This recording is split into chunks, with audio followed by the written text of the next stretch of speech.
Di Aceh, saudaraku, sehari sebelum hari besar Islam seperti menyambut bulan suci Ramadan dan 2 hari raya, bangsa Aceh merayakan dengan menyembelih binatang ternak baik sapi, kerbau, kambing atau bebek dan ayam, kemudian dimasak dan dinikmati bersama keluarga, kerabat, fakir miskin dan anak yatim.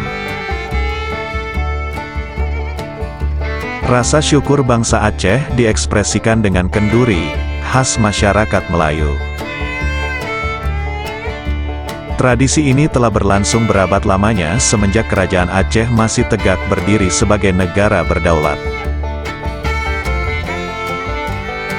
Tradisi megang sudah dilaksanakan sejak ratusan tahun yang lalu di Aceh. Megang dimulai sejak masa kerajaan Aceh. Kala itu, tahun 1607 sampai tahun 1636 Masehi, Sultan Iskandar Muda memotong hewan dalam jumlah banyak dan dagingnya dibagikan secara gratis kepada seluruh rakyatnya. Hal ini dilakukan sebagai rasa syukur atas kemakmuran rakyatnya dan rasa terima kasih kepada rakyatnya. Setelah kerajaan Aceh ditaklukkan oleh Belanda pada tahun 1873, tradisi ini tidak lagi dilaksanakan oleh raja karena kolonial Belanda menguasai Aceh.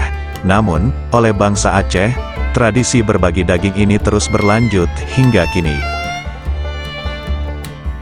Demikian, salam damai, salam Sandawari.